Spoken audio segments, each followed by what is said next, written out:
Supreme court का चला डंडा तो केंद्र और दिल्ली सरकार के उड़ गए होश। दिल्ली और केंद्र सरकार को सुप्रीम कोर्ट ने फटकार लगाते हुए कहा, यहाँ राजनीति मत कीजिए, काम करने आए हैं, काम कीजिए। नमन है ऐसे न्यायाधीश को जो बिना सत्तारूढ़ सरकार की परवाह किए बगैर देश हित में फैसले लेते हैं।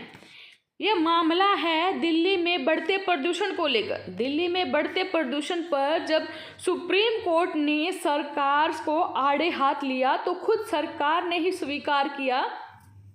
सबसे बड़ा मैटर क्या है, आप सुनेंगे तो आप भी हैरान हो जाएंगे।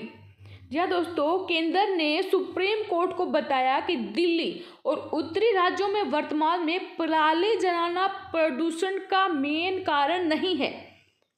ध्यान से सुनिए दोस्तों, पराली जलाना प्रदूषण का मुख्य कारण नहीं है। ये प्रदूषण में 10% ही केवल योगदान करता है। हर साल यही बहस होती है, लेकिन हर साल मीडिया इसी तरह की हेडिंग खबरें देकर किसानों पर ही सवाल खड़े करता है। लेकिन मेन कारण क्या है, अभी तक ना तो सरकार उजागर करती है।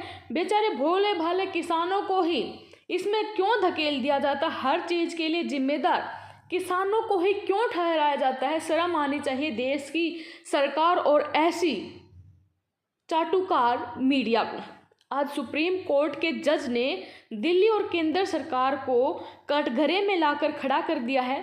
दिल्ली और केंद्र सरकार को कड़ी चुनौती देते हुए CJI रमन्ना ने कहा है कि काम करने आए हैं, काम कीजिए, राजनीति मत कीजिए।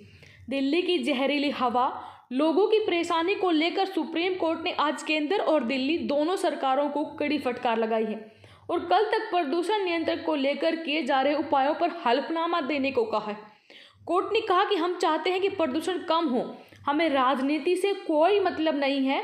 कोर्ट ने सॉलिसिटर जनरल से पूछा, उनसे कहा कि हमने पिछली सुनवाई में कहा था कि स्थिति बहुत खराब है, तत्काल उपाय करने की जरूरत है। आपने जो बताए हैं वे सारे लॉन्ग टर्म सॉल्यूशन हैं, हमें तत्काल सॉल्यूशन चाहिए। दिल्ली NCR में प्रदूषण मामले को लेकर सुप्रीम कोर्ट में अब फिर से बुधवार को सुनवाई होगी। दिल्ली NCR में प्रदूषण के मामले को लेकर सुप्रीम कोर्ट में दिए गए हलफनामे सरकार ने कहा कि दिल्ली सरकार पूर्ण लॉकडाउन जैसे कदम उठाने के लिए तैयार है, लेकिन NCR के लिए भी लॉकडाउन की ज़रूरत है।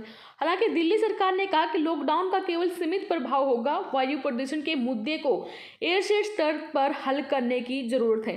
वहीं केंद्र सरकार दिल्ली में लॉकडाउन के पक्ष में नहीं। सॉलिसिटर जनरल ने कोर्ट में कहा कि दिल्ली सरकार को 2 उपायों पर सोचना था, OD1 और दिल्ली में ट्रकों की एंट्री पर बैन। लॉकडाउन कड़ा कदम होगा। सुप्रीम कोर्ट ने प्रदूषण मामले को लेकर केंद्र और दिल्ली दोनों सरकारों पर फटकार लगाई है। जमकर फटकार लगाते हुए कोर्ट ने कहा कि हम आपको फोर्स नहीं कर रहे हैं, लेकिन आप किसानों से बात करें कि कम से कम 1 हफ्ते तक पराली न जलाएं।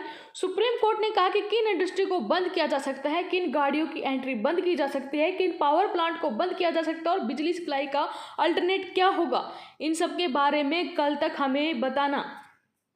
सुप्रीम कोर्ट ने दिल्ली NCR में गंभीर होती वायु प्रदूषण की समस्या को लेकर दिल्ली सरकार को जमकर फटकार लगाई है।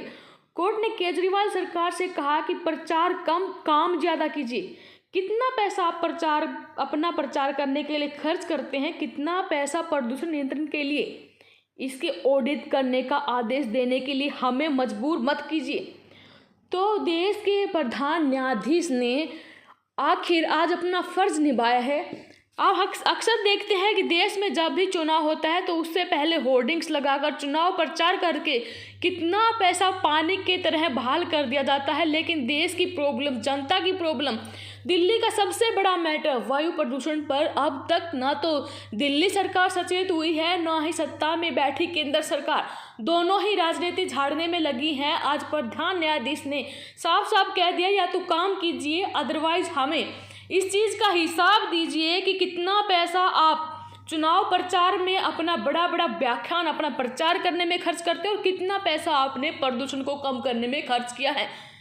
कल तक का टाइम न्यायाधीश ने दिया है। अगर आप भी हमारे न्यायाधीश के साथ, अगर आप भी उनके फैसले से सहमत हैं तो वीडियो के कमेंट बॉक्स में अपनी राय जरूर दें। वीडियो को एक लाइक दें। आपका लाइक ही हमारे मुख्य न्यायाधीश के फैसले का लाइक है। धन्यवाद। ऐसी खबरों के लिए हम एक बार फिर से हाजिर होंगे आपके सामने लेटेस्ट अपडेट के साथ। तब तक के लिए बने रहे हमारे साथ। धन्यवाद। जय हिंद, जय भारत।